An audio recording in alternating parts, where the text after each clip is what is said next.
Hello and welcome to another episode of the Real Estate Investing Club, the place investors go to gain actionable advice, learn about current market trends, and hear war stories from other professional investors out there in the field today. Before we get started, I have two quick housekeeping items to cover. First, if you like the episode, we would very much appreciate a like, subscribe, and share. It is the best way to support the show and keep it running. Second, if you are a new investor looking to get started in real estate or an experienced investor looking to take your investing to the next level, we created an ebook for you that will cover how to find deals that are actually deals, how to finance those deals with little to no money down, and how to exit those deals for maximum value. On top of that, I throw in an insane amount of free bonuses that you'll have access to once you buy the ebook. All we charge is our admin cost to keep the show running. So, if you're serious about real estate investing and want to create both active and passive income as an investor, head on over to the website at therealestateinvestingclub.com and click on the button that says Get the ebook to grab yourself a copy today. So with that said, let's dive right in. Today we have a very special guest with us, ready to drop some investor knowledge on you. So buckle up, grab your pen and paper, and enjoy the ride.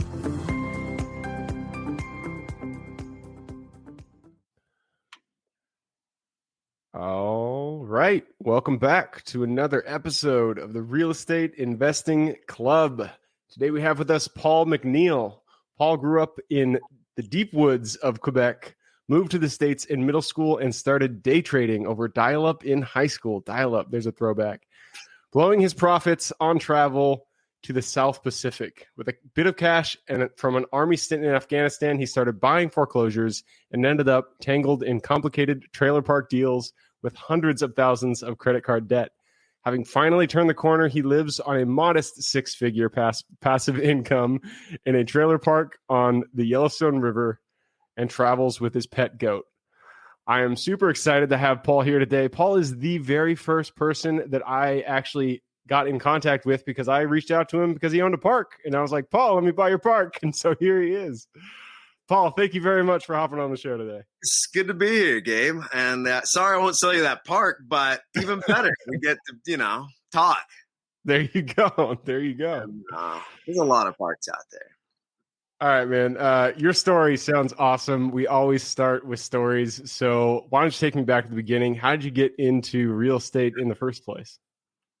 I guess it'd have to be, so I grew up, my dad is a linguist and an academic and an artist and not at all an investor, but both of my granddads were investors. And they kind of influenced me when I was very young, maybe 8, 9, 10. They got me thinking about it. And one of the things my granddad he encouraged me, my mom's dad, who's still alive and still maintaining rentals in his mid 90s, a legend in his own way. He got me reading the, which I don't even know if they have anymore, classified ads. He said, just read the classified ads, just read them. And really that kind of set me going. So I'd read like houses for rent. And then as I got older and started doing the math, I was like, well, this is what these kind of houses are. And you get a feel, just a taste for what different things would rent for in different neighborhoods or whatever. And then you'd see houses for sale. And then, sometime around 12, you figure out amortization. And you're like, well, this is renting out for $700 a month here. And my payment would be bada bing, bada bang. Hey, I could clear, But of course, I didn't have much capital when I was 12, 13, 14. Understandably so. So it wasn't until, so I did get into day trading because I borrowed a couple grand and did some day trading, some metals trading, did really well. It was the late 90s. A lot of people did well. But it wasn't until I had some actual cash that I was able to start buying stuff up. I had done a little stint, like I mentioned, in Afghanistan, had about $40,000 saved up. And I bought one little lot, a 2-acre lot in the middle of nowhere with an old decrepit trailer on it. And I started tearing that trailer down. And I had grand ideas. I was going to put like 5 trailers on it. I had no clue, but I had a lot of energy. And the county shot down my 5-trailer plan. So I started looking for double wides to put on it. And I bought a double wide in a park. And then somebody was knocking on my door. They wanted to rent that one. So I left it there in the park and I bought another one. And so that was kind of how I got in. I didn't really want to get into trailers. I was looking at building a house on that. And I thought, oh, it's a lot cheaper just to put a nice double wide on it. So then, that was right around the crash, 9, 10, 11. So there was a lot of foreclosures available. And of course, looking back, it's easy I could have made, piles of money if I had done things differently. But, regrets, easy cancer. And, everybody's got that deal they missed or whatever. Yeah, and I've got hundreds of them. But anyway, so yeah, I got into a trailer here, a trailer there, a little stick built here. And then I started doing the math. And my granddad had mentioned years before, like, oh, you should look at trailer parks. And I was like, they're not really sexy. And my family had lived in a small single wide when I was a kid, when we just got to the States. But anyway, I started doing the math, and trailers just always did better than houses. And then trailer parks, man, that's the ticket. But I didn't have that kind of money. And at this point, I had been out of the Army for 2 years, so I didn't have any real income to speak of. And the banks were skittish. So I didn't have any access to cash, except I had friends and family who knew my character. And a lot of people lent me money, and I just offered 1% per month. Any of my investors, roughly 12% per year, like 12.68 compound it. And then those bright, shiny credit card offers, 0% offers started coming in. And I was like, 0%. So I started racking those up. But anyway, I got into this trailer park deal. It was like a lease option arrangement, kind of a complicated, low money down. I got into it with $12,000, and it was for a 78 lot trailer park that had like 20 boarded up homes in it. Just a rough park. 12,000 you got into it, and it was 78 lots? Yeah, it was. I had an option to buy at 850. And we wheeled and dealed, and I pretended like I was a big roller. At that point, I was already out of cash, and I probably got the $12,000 off a credit card. And I finally sold that park a year and a half ago for $2 million. Nice. But it was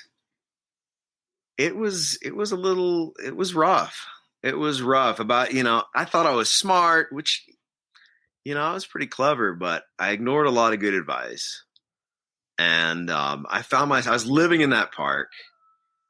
And like you mentioned, I was pumping money in that park, trying to fix up the homes, trying to fix up the park, and running red every month, going deeper and deeper into debt, borrowing money from any possible source I could.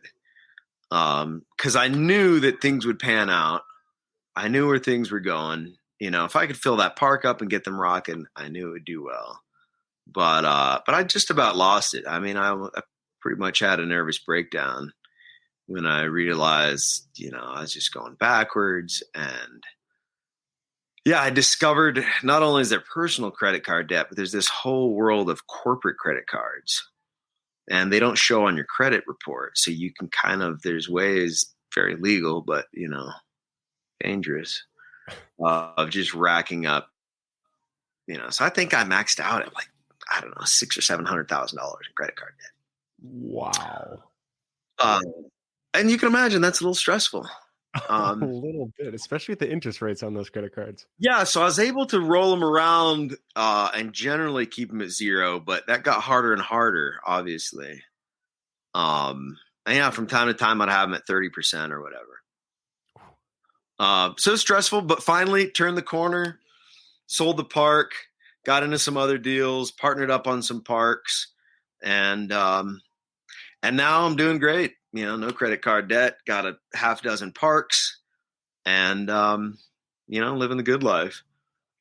But That it took is a lot awesome. longer. When I first got into it, I was like, oh, it's going to be like a year and a half, and I'm just going to be this like real estate. And my goals were modest. I thought, well, I'll make because I don't spend much money. I live pretty modestly. I was like, I'll make like 30,000 passive income, and then I'm out. And it took about 10 years, 10, 11 years to turn the corner. Wow, man. So that is a crazy story. And I like that you there were ups and downs, specifically because I feel like everybody in real estate, they always have that story. They're like, they were going good and then shit hit the fan and then it was good again. And then finally they broke through and kind of saw that, realized the vision that they were going for. And that, and hearing other people's stories encouraged me. Yeah. I read that great bio, Made in America of Sam Walton, not, real estate related, but there was a little note in there about how his daughter heard how much debt they had. It was like millions of dollars in debt, and she was crying and scared. And if anybody in my family or any of my investors or anybody had really known, had seen my books, what they were, they would have been shocked and scared out of their mind. But I had a vision, and I had faith that it would come together, and it did. Yeah, and that is really what you need, is that belief, that undying belief that what you see in the future will happen if you just keep going forward and you don't give up. And it sounds like that's exactly what you did. So that first deal, 78 lots, you got in it for $12,000. And then over the course, how long did it take you to rack up that $600,000 in debt and then finally sell it? What was the turnaround point there? Well, yeah, the credit, that was probably like the first 5 years of running that park. Most of it was maybe the first 3 years. I didn't know what I was doing. And I made up for everything with the enormous amount of energy and a little bit of smarts. But, I was just, it can be very deceptive. You have all this cash coming in. You think, how could I possibly spend? I'd have pretty quickly I had $18,000, $19,000, $20,000 rent roll. And my payment on that park was only $8,500. You think, how could I blow through this cash? Well, let me tell you, you can. You can blow through it really easily. And so it didn't even it stabilized after about 5 years. And then by then I was buying other parks, and I'd partnered up with a buddy, and that helped. I had a high school buddy who had very complimentary skill set. I knew trailers. I know trailers better than anybody I know. I can see a trailer from, a quarter mile away and tell you, when it was built and what kind of plumbing it has and whatever. Far more than I would ever want to know about trailers. This, by the way, which you see behind you, is a 1974 16 wide. Out west, they had 16 wides way earlier. Out east, 16 wides came around in the mid 2000s. Huh. I don't know if it's wider roads or different legal stuff, but yeah, I partnered up with a guy who was a real detail guy, real systems guy, and real penny pincher. Him and his wife, real tight. I round things the nearest $5,000, whatever, pocket full of cash, just. And he was a details guy, so the parks we got together were run a lot better. They made the most of the knowledge I had learned with his discipline and systems. And yeah, so partnerships, a lot of people are leery of partnerships, but that one has been by and large a huge success. Yep. Yeah. And it is so crucial to find a partnership. It sounds like you guys really complemented each other. You have the knowledge, you have the get up and go, you go out there, you get shit done. He's got the detail orientation. He gets the systems in place. So you meshed well. Yeah. I hear that so often, on this podcast with people that I talk with, just you need to find someone who fits with you. If you're both the go-getters, if you're both the visionaries, then it just doesn't work out. But if you find that sweet mix, then it works. So it took you about 5 years to get through that, to really stabilize that first park. What was, I mean, 5 years is a long time, especially when you're focusing on just one asset. What were, I mean, I know you can't distill 5 years down into a sentence, but what is, like, if you look back at that time, what is the lesson that you really learned through all of that when it comes to investing in mobile home parks and turning them over to something that's operating pretty well?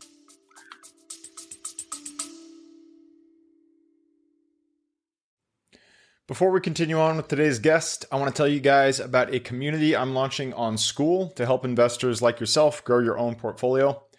In this community, you'll get access to all the docs I use, all the systems I've built, everything I've used to grow my own portfolio, as well as instructions and guidance on how to get out there and find great deals, how to finance those deals, and then how to manage them for great returns. Since we're just launching it, the price will be set at a measly $20 per month, and whatever price you join at is the price you'll have for life. We will be increasing the price as the group grows, so if you're at all interested in growing your portfolio along other investors, now is the time to join.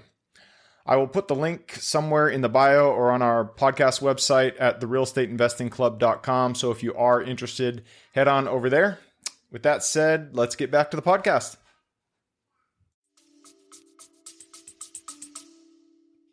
Yeah, the lesson there, I mean, sadly, most of the lesson was to not think you're smarter than the people giving you advice. If I had taken the advice of the older park owners that I talked to, it would have not been 5 years. I thought I was smarter. But the key to trailer parks, or the easy way, is not owning the homes. It's very tempting to get distracted by, the home rents for $600 a month and the lot rents for, at that time, like $200 a month. Well, $400 is a lot of money. But, if you can get rid of 60% of your money and 95% of your headache, take that trade. Because I was going nuts. I mean, I owned it at the peak. I think I owned like 35 or 40 trailers. And I lived in the park. I lived in I cannot explain to anybody how crazy my life was at that time. I was literally under trailers, fixing up trailers, like 14 hours a day. And then people knocking on my door at night to borrow money, to fix their trailer, Lord knows what. So that was a big mistake. So I think keeping some professional distance from your parks. When I had just gotten out of the Army and I was like 22, and I'd walk around the park with no shirt on and a shotgun in my hand. Like, it was a rough park. And I was like, I'm the sheriff in town here, and big mistake. And I'd be drinking beer with the tenants, on my porch. Just a horrible idea. Don't do that. And the kids all knew me. That I'd give them $1 to go pick up trash around the park. I'd give them tractor rides around the park. Let me tell you, when you're evicting somebody and their kids are all like, Mr. Paul, and jumping up in your arms and stuff, and you're trying to evict their parents, it's no fun. Yeah. And the weird thing was, though, you'd think that they'd love me more for identifying with them. But I knew guys that would, lived in McMansions and would drive their Beamer through the park or whatever. And they caught less trouble than I did. It's a weird dynamic, but I think people kind of like that professional distance. They like their park owner to be, somebody that they can't identify with. It's just some rich jerk that lives off and whatever. And when it was some guy that they know, and it's just one of them, a lot of them ended up hating me. Yeah. And it just complicated everything, evictions and everything. So, looking back, now maybe some of my tenants are watching this. I don't know. But now when I go to a park that I own or that I'm a partner in, I'm the maintenance man. I'm like, I'll pass that up to the owners. You don't want to be the owner. Yeah. The owner's some investment group, and they live out of town, and they're jerks, and they're raising the rent, whatever. Yep. So that was a big learning curve. And, I think probably people told me I just had to learn it the hard way. And it was hard. I'm that way too, though. Sometimes like somebody will say something and I'll be like, I get it, but I'm going to do it my way instead. And then I'm like, I should have just done it that way. I should have done what the person with more experience told me to do. Yeah. I thought I was smart. Awesome. So, I mean, it sounds like your big lesson, I mean, you were living in the park, you didn't have that distance. So if you were to do it over again, start that first park over again, you would get professional management in there from the get-go, get that distance from the tenants themselves, and then also sell the park-owned homes to the tenants. Yeah. Yeah, I don't know about professional management. Yeah, I guess hire somebody in the park to manage it or something like that. But the other thing is,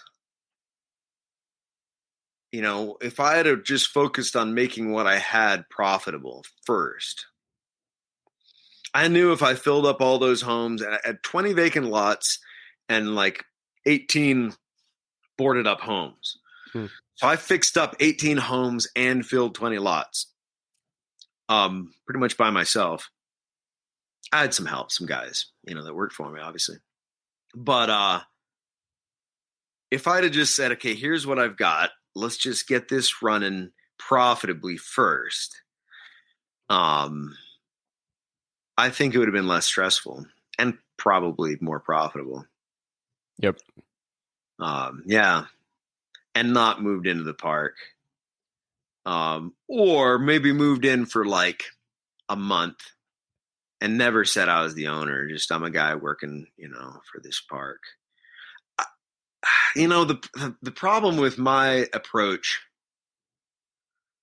is it's very different than a lot of investors. A lot of investors never lived in a trailer. They have no clue what a trailer park. I still live in a trailer park, I am, worth a couple $1,000,000. I live in a trailer park. Now it's like a little 6 lot and I own, a corner of it. So it's different. And so it's hard to say, how would I have done things differently? I think being there really helps. I think understanding the dynamics of a park helps. When I look at parks now, one of the things I think of is, would I live here? And I don't plan to live in some trailer park in Ohio or whatever, but I don't want to buy one that I would never live in. I think to some degree, I believe in my product. I have places that I don't feel ashamed of, You have, yep, no, I 100% agree. You have to be able to drive by your property and be proud to tell people, hey, I own that. That is something that I can put my name on. If you're not, if it's something, if you're investing in a D, C- area and you keep it that way, you keep it looking rough, then that's not something that you can really be proud of and get behind. Yeah.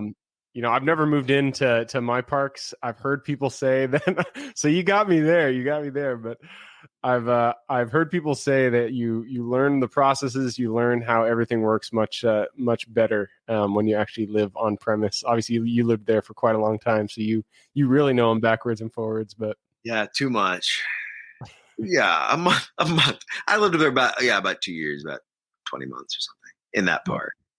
Yeah. Awesome. Well, man, I love your story. I like that it has the ups and downs. We just passed the 20-minute mark, so I got to push us into the quick question round. You ready to jump in? Let's do it. All right. Starts with, where did the list go? Books. Always starts with books. I'm a big bookie, so why don't you take us to your 2 favorite books, one for general life wisdom and one for real estate. That's always tough. I'm a huge bookie. Actually, I'm building. There's an extension on this trailer. That's a 6,500 book library. Wow. So I have the swankiest single wide library I was going to say. in the country. So I read a lot of books, and you know what? The only thing I don't think I've ever read a book on real estate investment, Oh, which is unfortunate. But the books books that have contributed. I did like that Made in America biography of Sam Walton. You know, it's an easy read, and it just I don't know, gave me a little bit of excitement about investing. And then in terms of sort of big picture ideas, I like all of Nassim Taleb's books. yep. He's popular for Black Swan. I like Skin in the Game. That's a big principle for me, and that kind of ties in with like living in a trailer, you know. Understanding risk through having skin in the game. I like that. Sense. Yeah. I have Made in America on my bookshelf. I've never picked it up, but I've wanted to. You read it Sam in an Walton. afternoon. It's really What was that? You could read it in an afternoon. It's a quick read. I'm gonna have to do it because I've heard his story is pretty amazing. It's good. You know, I love, you know, what you're doing here. I recently heard, podcast interviewed Sam Zell, and I loved, you know, his story. He's the number one trailer park owner in the country. Mm-hmm. Yep. I love people's stories. They're always good. I don't know if, you know, whatever, but how it's received anymore. But Art of the Deal. It's a great book. It gets you deals. And honestly, for all the crap Trump's taken, and love him or hate him, I don't vote, so whatever, it doesn't matter. And that book, whatever, you know, the number one thing in this business of doing deals is simply the joy of it. The beauty of watching a deal like go in its arc and come to an end. And like, I live in a single wide trailer. Making the money, you know, it means nothing to me.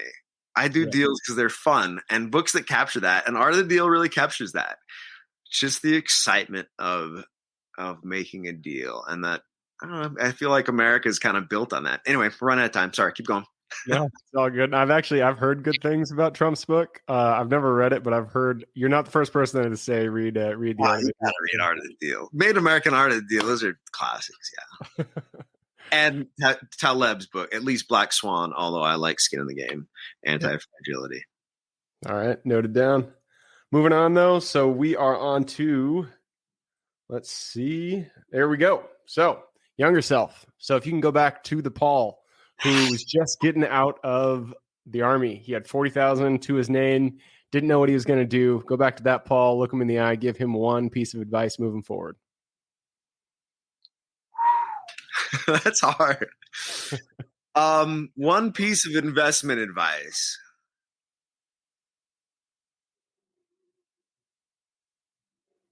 Keep good books, man. Keep good books. You're talking about your actual books, right? Like bookkeeping. Yep, bookkeeping. Yeah. I basically had no books for the first 7 years. That's good. You're the first person to say that, but that is so important, especially when you're going to the sale. I've talked with owners, looking to buy their parks. They have 0 books, and it makes it impossible to value it. So I like that. It's hard to get to the bank. I mean, I buy parks still, I don't care about people's books. I don't really look at their books. I know what I'm going to do with their park, but it's hard to get the financing because the bank wants to see their books. Yep, for sure. But just knowing, it's simple. And I'm sure a lot of people out there keep good books, but, and I guess, the thing is you find yourself somewhere in the middle of it and suddenly it's just this giant mess. And where do you start? And I think the answer is you can start somewhere and get some help and tidy things up and just start where you are and get it tidy. Yep. And that is why I think getting a good bookkeeper is so crucial if that's not your strong suit. It's not my strong suit. I'm shit at that. And getting somebody in your corner with that skill set. Yeah. Super important. All right, moving on to the next question. This one is opportunity for you to brag. So everybody has strengths. They all have Superman skills. What is the thing that you are exceptional at, that you feel you excel at? I attribute most of this business's success to really just loving people. I just love people. And when I meet park owners and I'm talking about buying their park, I love them. I love their park. I love their story. I want them to tell, like these old guys, that, man, let me show you how I rigged this septic system. I want to hear it. And honestly, when you're going to buy a park and he's got like some, California dude that just wants to talk numbers, and he's got a guy that's all stoked about how he rigged his septic system, he's going to sell to that guy, And I've had a lot of people sell to me because they like me. And the reason they like me is because I like them. I just love them. And that backfires with the tenants. That's why I got to keep my professional distances, because I love my tenants. I love all of them. I love the ones that don't pay. I love your attitude, man. It's great. Great people. So loving people, that is definitely a superhuman strength. Got that empathy, got the love. Can't be said for everybody in this business. That's for sure. Yeah. And it's hard sometimes. The hardest is loving bankers. I don't know where they find these guys. Yeah, they don't have a sense of humor. I'm sorry, but just, man, special people. All right. Yeah, go ahead. Next question. We're going on to habits. Habits are the foundation of our life. So if you could point to one habit that you feel has contributed the most to your overall health, well-being, success, what would that be? One habit that's contributed to my overall health and success.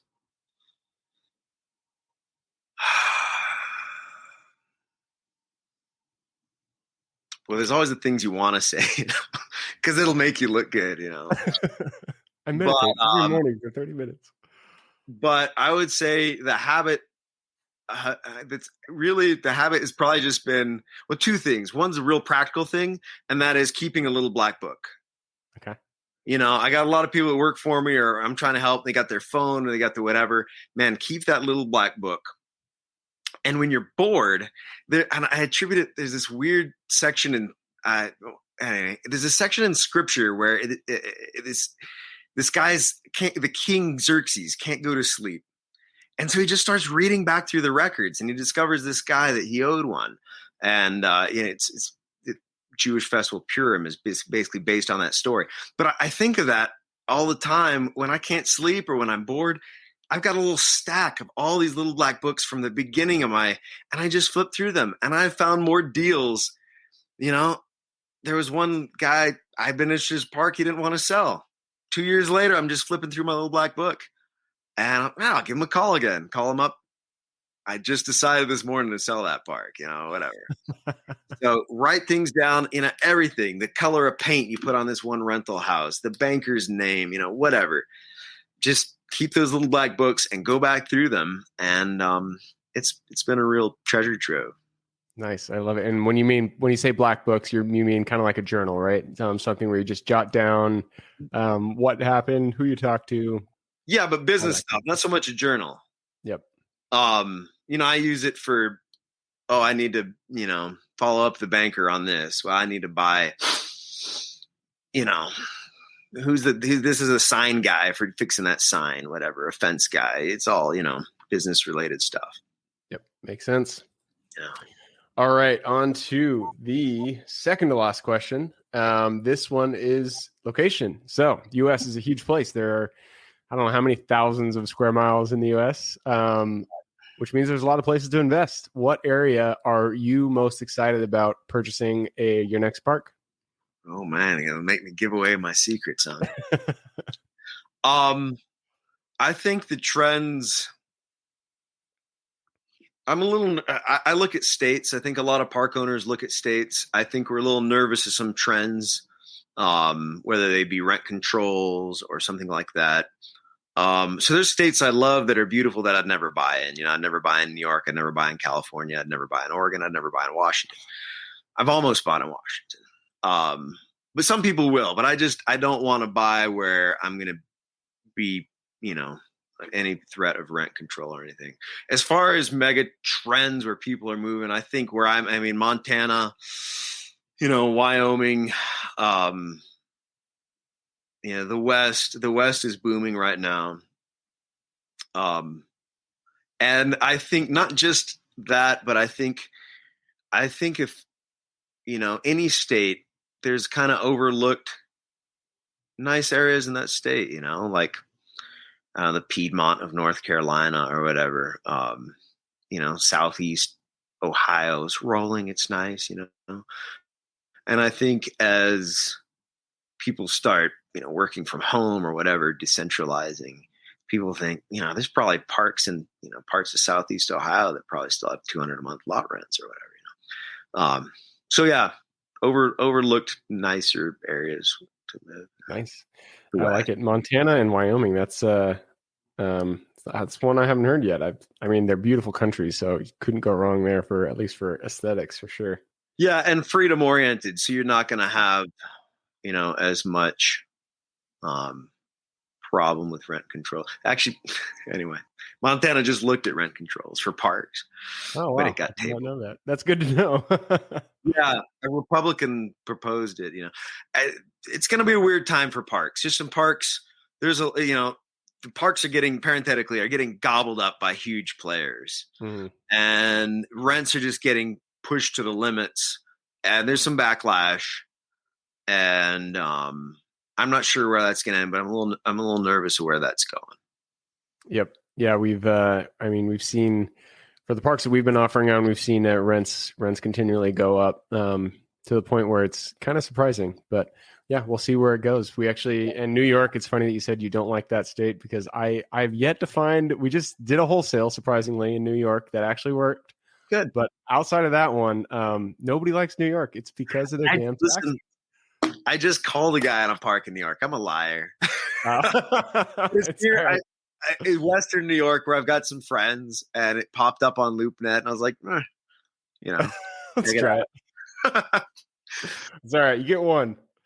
Yeah. All right. This brings us to the last question, and this is for the listeners. You've given us a lot of good advice on mobile home parks, on getting dirty, getting in there, getting up after you get pushed down. So I'm sure people want to reach out, say hi, express their gratitude for your story.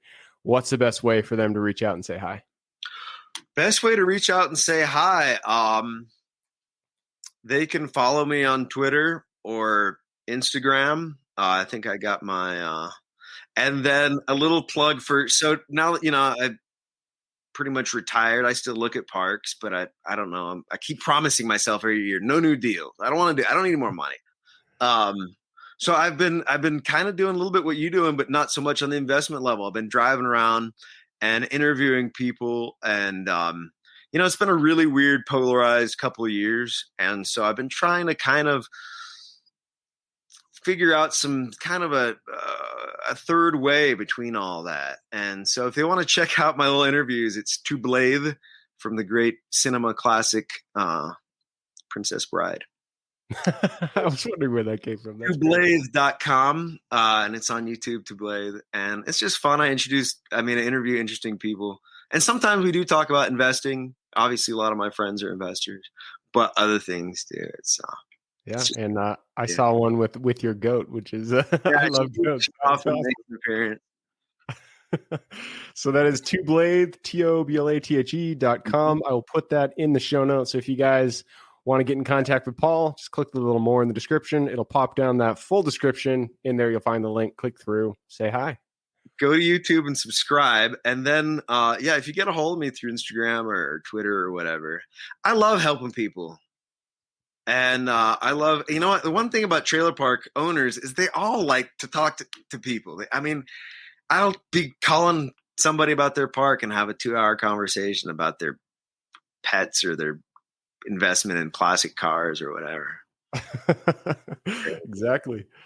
So I will put that in the show notes. If you guys want to reach out to Paul, you can go down there, click the more, and click through to say hi. So that wraps it up, Paul. We hit 37 minutes, as I said, 20-minute mark. We rocked that one out. Thank you.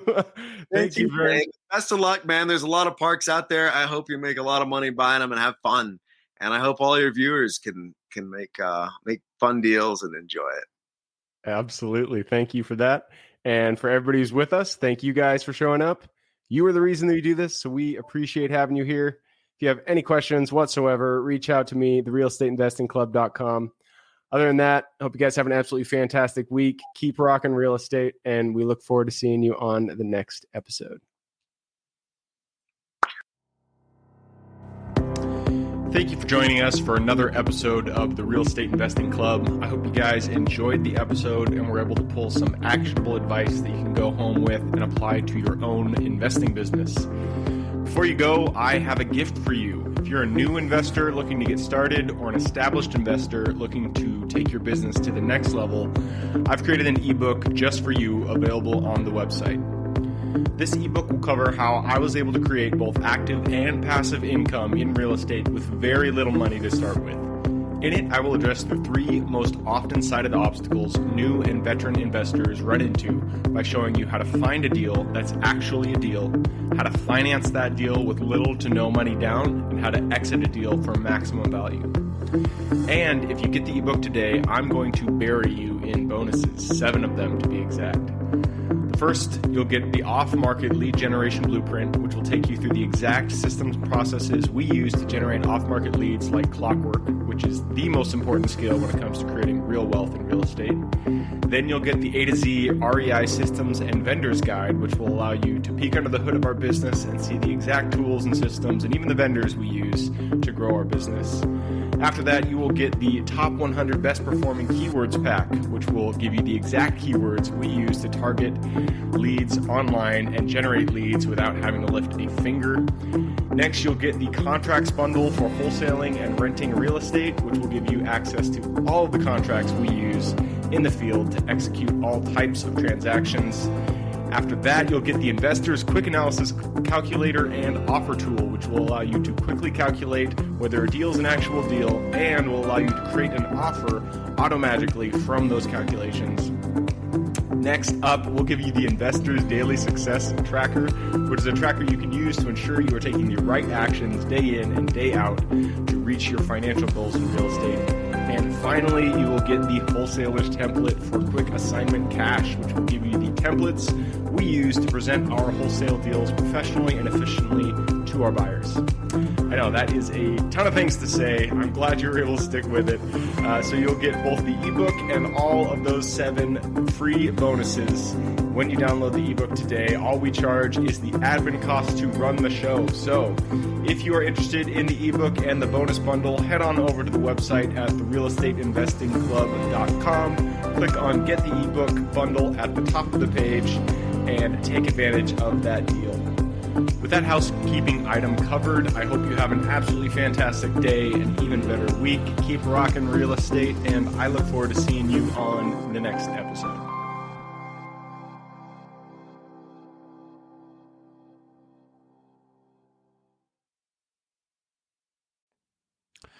All right, before I officially sign off, I have a quick announcement to make. If you're interested in becoming a passive investor in one of my deals, my own company, Kaizen Properties, is looking for capital partners for our upcoming projects. We invest in what are known as recession-resistant assets, mainly self-storage facilities, mobile home and RV parks, and industrial properties. If you're interested in investing and would like to learn a little bit more about my company, our investing criteria, and some of the previous projects we've done, go to the Real Estate Investing Club podcast at therealestateinvestingclub.com and scroll all the way down to the bottom of the page. Click on the Invest With Us button. That'll pop up the investor form. Fill that out, and we will reach back out to you as soon as we can. Or if you prefer a little bit more of a personal touch, you can reach out to me at gabe@therealestateinvestingclub.com. So really, that is it. Again, it was a pleasure hanging out with you guys during this episode, and I look forward to seeing you on the next episode.